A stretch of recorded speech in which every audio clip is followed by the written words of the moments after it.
Hey everybody, this week on Strapping In, we're headed to Kennewick, Washington. We're going to stay at the beautiful Clover Island Inn, which is right on the Columbia River. I can't wait to catch up with some of my favorite rodeo athletes at the Horse Heaven Roundup. Also, they've got a great hockey team called the Outlaws, and I hear it's open tryout day, so I think Tacey's got a shot. We are strapping in.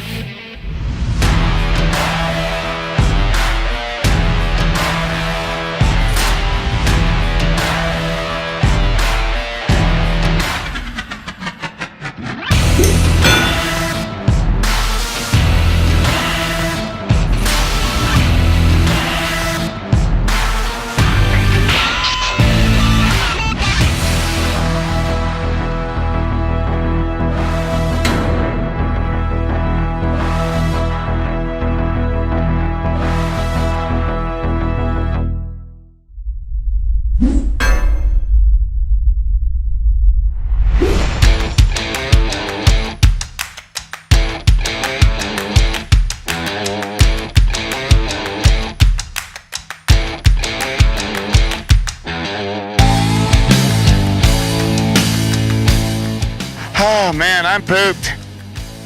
I think this is like a heavy set guy in the human world. That's far enough. I mean, when you strap in Kennewick at the Horse Heaven Rodeo, it's a great time. You can see, you can't be afraid to ride the animals. We've got no problem here. Legendary Longhorns from Sweet Home, Oregon. Incredible fair. We're gonna have a great show, aren't we? I am so excited, JJ. I am actually sitting on this Longhorn. His name is Shotgun. He's my little shotgun rider. And JJ over here, he's on Shogun. Yep. Now, Shotgun, an interesting thing about Shotgun, if you push this button, Shotgun will buck. It's right down here. Uh-huh. I'm kidding. I tell you what, I am officially a Longhorn rider. I'm a Longhorn rider. We're Longhorn riders. All right, you're strapping in. Let's have some fun.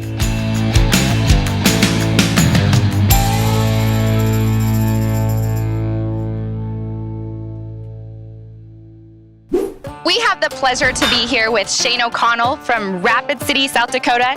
He's a bareback rider and he's going to the big times. Shane, I just wanted to ask you, tell me about how you got started when you were 5 years old.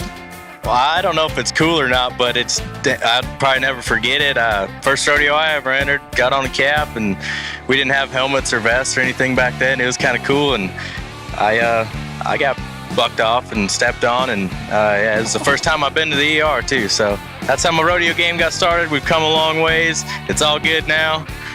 So was that on a bareback course? You went to the emergency room, or was that just doing something else? No, that was just a cap. That was just a cap. Little guy got me good.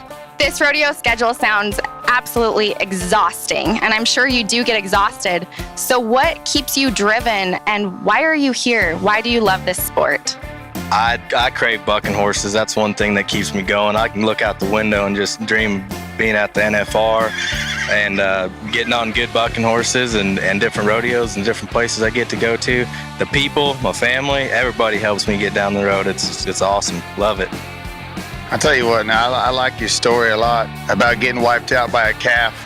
A lot of people look at bareback riding as the toughest event in rodeo. I mean, and I think it's a misconception when they talk about bull riding. I really think bareback riding is the toughest event in rodeo, and you can tell that because the number of bareback riding contestants is low across the nation right now. Why is that, man? I don't know why everybody wants to be a bull rider. Bareback riding pays just as good, but yeah, we're low on numbers quite a few places, and I really don't know why.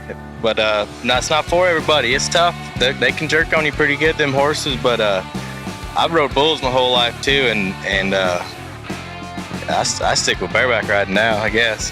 One of the things that you mentioned, and I think a lot of people, you got to have a love for this sport. You got to have a love of this game because, dude, you're sleeping in a car for crying out loud. Yeah, we do some pretty excessive things just to do what we love, but it ain't always easy. It gets pretty tough, but if you can make it to Vegas in December, that's kind of the goal, and it pushes a guy more than you think. Guy gets close. I got up to 15th there for a few days, and that made me even hungrier. You know, I'm wanting it now. I'll go to the extreme. So that's it. I love it. I tell you what, man, I've had a ball. Good luck tonight. Kennewick's going to be good, dear. I got a good feeling about this. You're going to win the rodeo. You're strapping in. Hang on.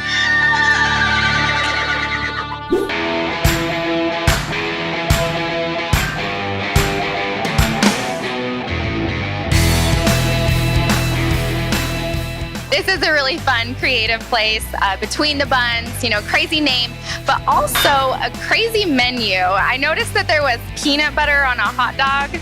Yes, we have our Wadi dog. It is a Polish sausage with peanut butter, bacon crumbles, and then we serve it with a side of maple syrup. It's kind of like breakfast in a bun. It sounds weird, but it's delicious. And we have hot dogs with chili and coleslaw for those from down south. So we do homemade coleslaw sauce, homemade mac and cheese sauce, just all kinds of good stuff. We wanted to have a dog that was particular to the Tri-Cities. So our Tri-City special is a sausage that's made with a local sausage and just kind of has like our favorite stuff on it.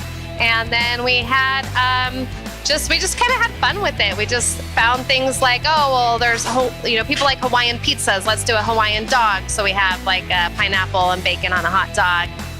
And I tell you what, when you go into a new town and you travel for a living, sometimes you got to get on what's called the internet. I know it's a new thing, just came out, but you guys, Melissa, have done an incredible job with your social media. It's exploded. All we did was we just Googled in fun restaurants in Kennewick and bam, there you are. How have you been able to do that? I think it's just a lot of community support, honestly. We try to be active with our posts and have a real active website and have our menu listed on a lot of the websites out there. But mostly it's the community that shares, the excitement of coming here and the quality of the food and stuff like that.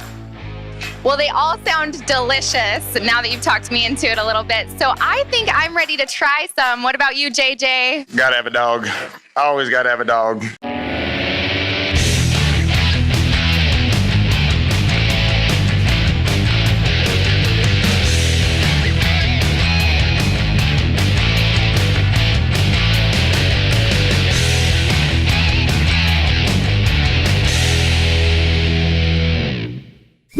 Coming up next, Kennewick's got a little hockey team called the Outlaws, and they've got open tryouts. We're going to see if Tacey can make the team.